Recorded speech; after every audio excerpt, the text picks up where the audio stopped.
Hey guys, this is Brian from Nintendo Game Point Plus, and today I will be doing my year-end countdown for Nintendo Switch's first-party titles. Last video I did the third-party ones, which are basically the games that Nintendo themselves didn't make, or at least the ones that were heavily done by other developers besides Nintendo.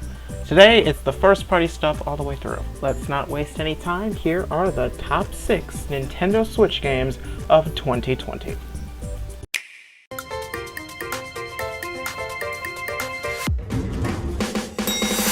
Get it now before it's gone! This game is a neat spin on the Battle Royale genre. I like the creativity here, playing Mario levels and trying to last longer than the other players, and every enemy you defeat you send to someone else's stage and vice versa. It's a simple premise that has a great execution, minus the limited time thing, but whatever. This is one of a few great treats that came out with Mario's 35th anniversary, and if you have an SO, which who doesn't at this point, definitely give this game a try. It's definitely one of those simple to play, lifetime to master games, and it is really fun.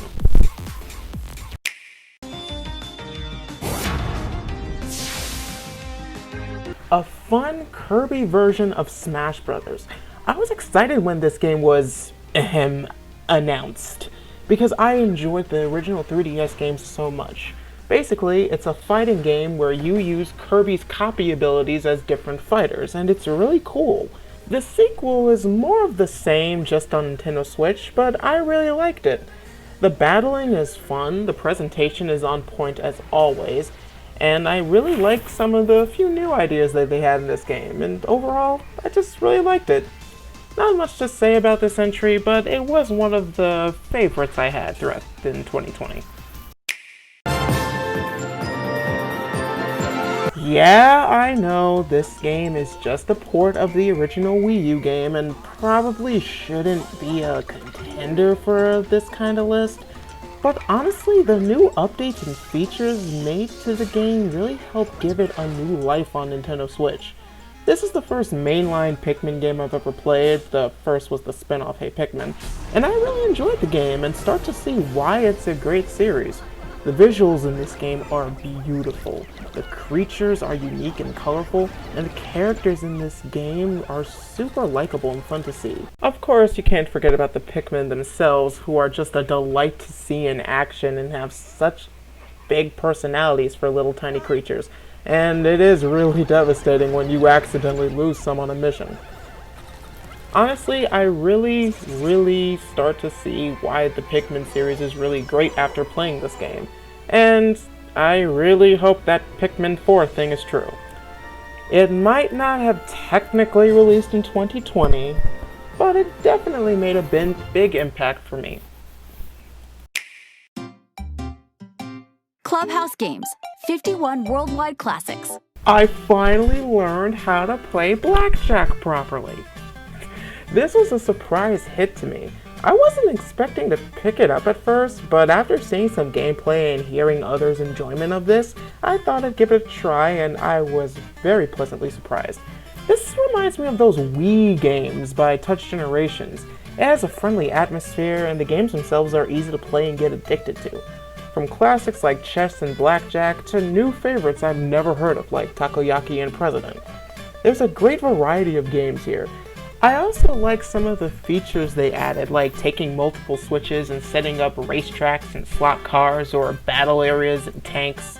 I like the presentation and the character introductions on how to play each game, and I think it's a great game that highlights the multiplayer aspect of the Switch in terms of using separate Joy-Cons, even more so than 1-2 Switch in my opinion. If you're looking for a simple but very fun multiplayer game, or just want to get a relaxing game on Switch, definitely pick this one up. You will not be disappointed.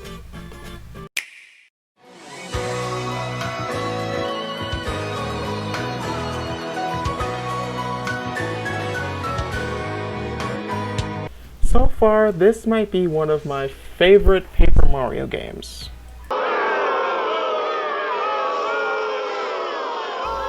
Hey, chill out. I said one of. This was such a surprise to see this year, and I think the Paper Mario team has finally started to get a good stride when making this new style of Paper Mario. Although I did enjoy the standard turn-based battles a little bit more, I really enjoyed this new ring system they made here. It adds an interesting puzzle element, and it was really satisfying to land hits perfectly. Of course, the visuals and presentation of the game are amazing, and the characters and story are so enjoyable, funny, and very heartwarming at times. I really like it.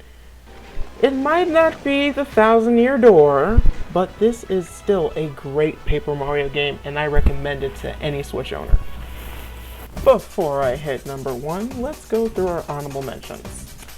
Age of Calamity. I only played the demo. I didn't get a chance to play the full game yet, and I really want to get to soon. I will say I really like the Zelda spin-off ideas we've been getting lately. They're really cool and creative. Pokemon Cafe Mix, a cute puzzle game. I love the cafe idea and the art style.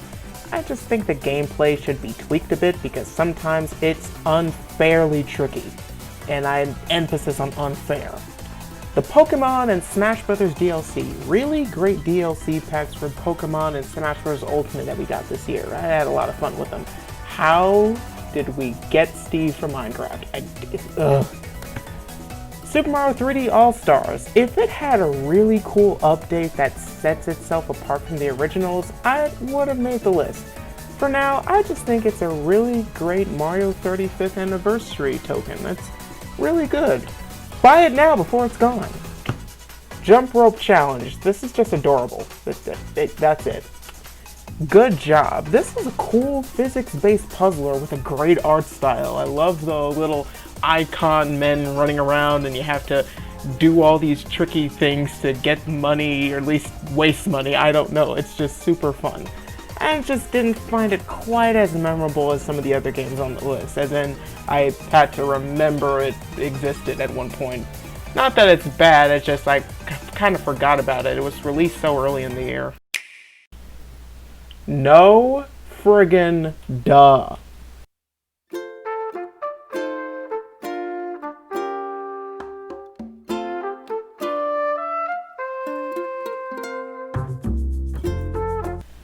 In all honesty, I like Breath of the Wild before it.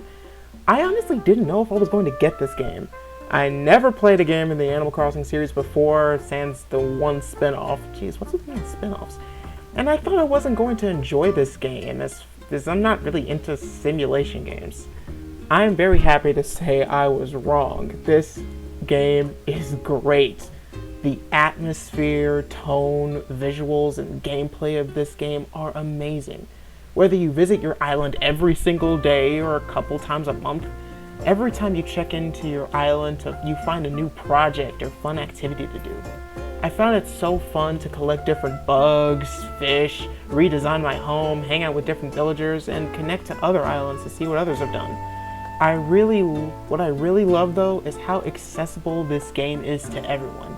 How even if you've never really played games before, you can get into this game really easily and do some pretty creative things.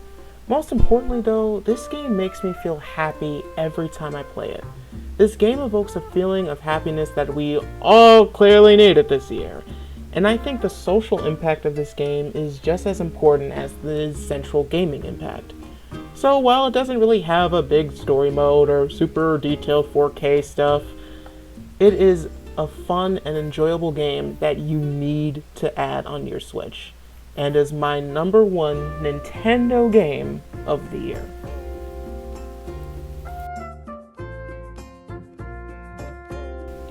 Thank you guys for watching. If you like this video, make sure to click the like button down there, and also subscribe if you want to see more content like this. For some reason, I will not dispute. Also, if you want to see even more content from me, be sure to go to ntgamepoint.weebly.com. That is my Nintendo themed website where you get to see not only videos like this, but some really interesting posts from me that are written if you really like reading. Also, if you want to see my top 6 third-party Switch games, the stuff that Nintendo themselves didn't necessarily make, be sure to click this video, and there will also be a link in the description. I think there should be anyways. And I hope you guys have a wonderful day. Thanks you guys for watching. See you next time.